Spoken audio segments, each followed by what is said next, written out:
In the previous video, I've already spoken about the reasons why which there is a loss in the biodiversity. Now we are going to study about the positive approaches, how we are going to conserve biodiversity. Conservation means preventing them from further extinction. So this is a major, a plan that has been taken up by on a global scale. So this global decision was taken in the Earth Summit that happened in Rio de Janeiro. Rio de Janeiro is in Brazil in 1992, and that was called the Earth Summit. So it was decided that all appropriate measures will be taken to conserve biodiversity all over the world, and the World Summit specifically talked about sustainable development, which led to the next session at Johannesburg in 2002, and it was called the Sustainable World Summit on Sustainable Development. What a sustainable development means? That you are using any resources today, making sure that that resource is available in the future generation as well. So you are not selfishly utilizing water. You cannot open the water taps and keep it on and on and on forever. So you have to keep water, you have to save wildlife, you have to save forests for your next generation. So with this, around 190 countries pledged that they will be committed towards conserving biodiversity by 2010, and that has been successful, and we have seen that the current rate of biodiversity loss has been reduced at all levels, be it global level, regional level, or the local levels. So how was this brought about, and how can we conserve biodiversity is our next point of view. Now, first and foremost, we have to know that why we should kind of conserve biodiversity. Basically because of three reasons. Firstly is the broad utility. Because biodiversity is helping you, you have to save it. So broad utilitarian, narrow utilitarian, and ethical. First, we'll talk about the broad utilitarian. Obviously, ecosystem is providing you with different services. Oxygen for photosynthesis, pollination, you're doing pollination from the natural pollinators that are there. Pollination is happening, which is giving rise to fruits that you're enjoying. And pleasure, of course, is priceless. You go and appreciate nature. So that is, of course, you go to the mountain, you get lost, of course. Why? Because there's a lot of trees, there's a lot of birds that are humming their tunes. So that is the broad utilitarian reason that we are going to save biodiversity. But what is the most important is your narrow utilitarian.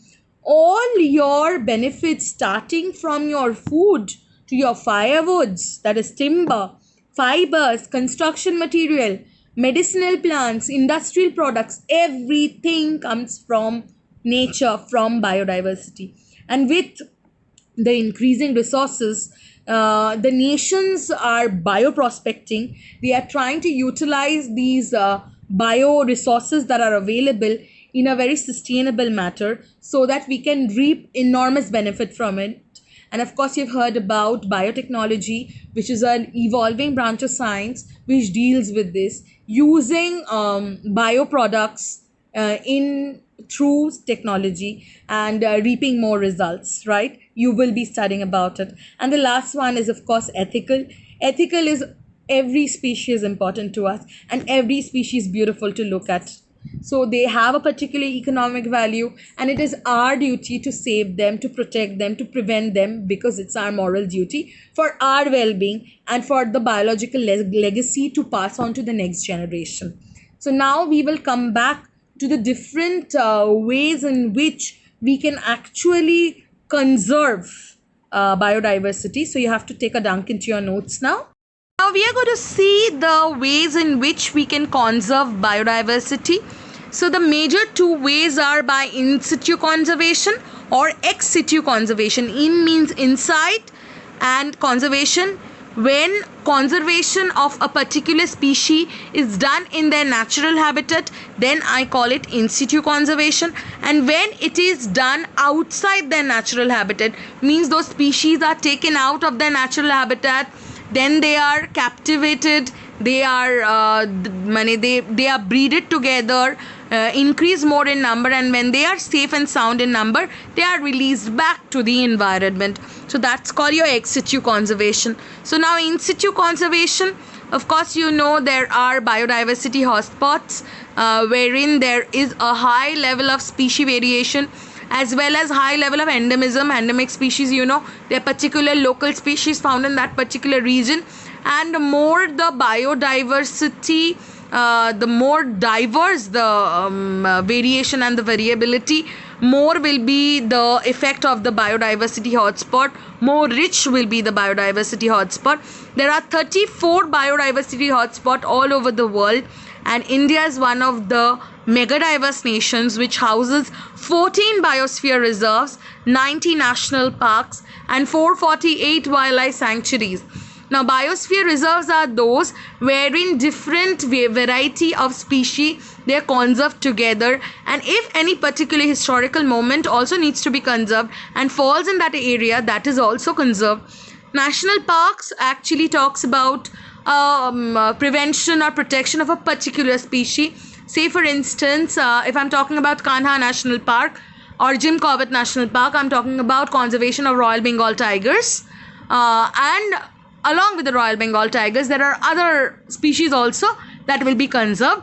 But national park will actually contribute in protecting a particular species, a particular endangered species per se, and that will be taken care under the governance of the union government. And wildlife sanctuary, they also speak about conserving a particular species, but that definitely has to be regulated by the state government. So that's the difference between wildlife sanctuary and a national park. So Kanha is a national park, but Nagzira is a Nagzira in Maharashtra. Pench is also a wildlife sanctuary. Next, we go to the ex situ. Now, ex situ you have already been visiting since you were a child. You've been going to zoo, and some few days back you went to the botanical garden. So, botanical gardens and zoos, they are all a part of the ex situ. So, wherein I take out those particular species, the threatened ones, and from their natural habitat, and we make a special setting wherein we bring them, protect them, give them special care, and once they are ready to be subjected and left in the wild, we go and leave them. So zoological parks, botanical gardens, and wildlife safari parks. Nandankanan in Odisha is an example of a wildlife safari park. So gametes are also preserved. This process is called cryopreservation, and cryopreservation will be studying in biotechnology, wherein these gametes, sperms, ova, they are thawed to around minus 196 degrees Celsius and kept for a long time. The process you will be studying later. Of course, these gametes are also preserved. If we need them later on, we can use those eggs and make new plants, propagating into new plants in tissue culture, and we can make new species all over again from the gametes that were preserved through cryopreservation. So these are called gene banks, seed banks. So these are places wherein seeds and gametes, they are also preserved. Now that we are all making an attempt to basically conserve this rich biodiversity that we have been gifted with, and we have to make sure that the next generation also enjoys these fruits that you have seeped in. We need to take care of biodiversity. Please visit national parks, wildlife sanctuaries on your next visits when this corona outbreak is over, for your vacation. Enjoy nature, do not disturb them. Of course, industrialization is very, very important. We will not only be concerned about biodiversity, but industries are also important. But we have to take care of our biodiversity, because now for us to survive, nature also has to survive. Nature is the mother which actually gives us shelter. Nature is taking its time to heal, as you've already seen with the outbreak of COVID-19.